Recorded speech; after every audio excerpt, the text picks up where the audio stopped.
Hello, my name is Sam Drivo, and today I will be talking about making meads or brewing mead. I'll start off with why I chose to brew meads, and then I'll go through a list of showing you what you need in order to brew your own mead. My love of cooking started when I was very young. I cooked with my grandparents and my parents. And then I worked on the line as a line cook for about 14 years. I love learning new things about cooking. One of the things I had never done before until recently was brewing. So everything you need to do, everything you need to start will be a carboy on a bubbler, which are pictured on the right. Honey, water, and yeast are the primary ingredients for mead. Time and patience. It'll take about a month to brew, so patience is important here. It can be a little unnerving at first, but one of the primary things you need to do is everything needs to be clean. Even a little bit of bacteria can cause your mead to become a vinegar instead of a mead. While it's not a bad thing, that's not what I'm trying to do. So make sure everything's clean. Even if you just run it through a dishwasher, it should be fine. This picture shows everything I'm going to be using today, plus some of the items not listed aren't necessary but can come in handy. The raisins, the two tools on the far right, and the vodka, which I'll explain as I go on. To start off with, you want to get the honey nice and warm. While it's warming, you want to put the yeast in a container and add just a little bit of water and start stirring it up until you get a yeasty smell coming out of it. That way you know your yeast is good.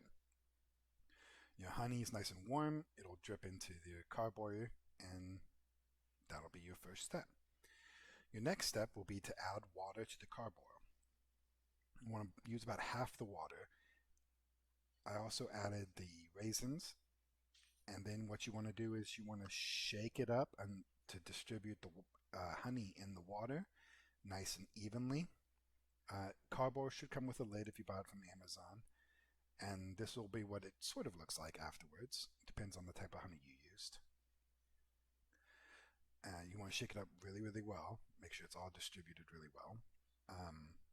The water locally is really bad here. You can smell bleach in the water. So I use a filter to filter it all out to make sure it's clean water. You can use bottled water too. Then you want to add the rest of the water and you want to pitch the yeast. Make sure you get all the yeast out of the container you stirred it in and get that in there and fill up to the 1 gallon marker on your carboy. Shake it up again. This is an important step too. You want to make sure the yeast and all the honey and all the water are very well mixed together. This will help the yeast eat as it ferments, making the process go as smoothly as possible and gives the yeast the best chance they could have. Next, I poured some of the mead into a graduated cylinder and used the hydrometer. Those are the two things on the right. This gives you your APV. APV can be a little daunting, but once you really look at it, it's really not that complex. Most people get scared when they see the grid to the left, but really the grid to the left is just kind of a scientific way of explaining the one on the right. Beers are 5%, malt liquor 7, wines tend to be 12, and 40 and above tends to be distilled spirits. And that's really all APV is. I'm starting at 11, which means that I will probably get down to a 5. The yeast will eat enough of the sugar to make the density go down. And a 5% mead's not bad. It's like a honey beer, basically. So this one should be a nice mead. The vodka goes into the bubbler.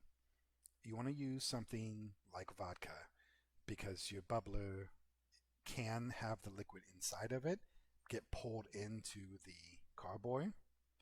So vodka tends to be very neutral. While if you use like a harder liquor, you can get flavors from that liquor. Never ever use water. Like my water has bleach in it, so if it gets sucked into the carboy, it's going to kill the yeast, and that's a big no-no. Like defeats the purpose of what we're trying to do here. So you fill it up to the max lines on the bubbler. All bubblers should have one. And then you just stick the bubbler on top of the brew.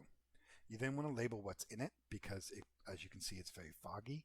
So sometimes it's hard to see what's inside of it. And you want a date so you know when roughly it'll be ready. And the APV, if you took the APV, can help you know where it started from. I have a basement, so I put it down into my basement. I have a couple going already. I made this one for Foso. And that's pretty much all it is. Now it's a month wait until it's done brewing or fermenting. Um, the next step I would suggest would be clean everything.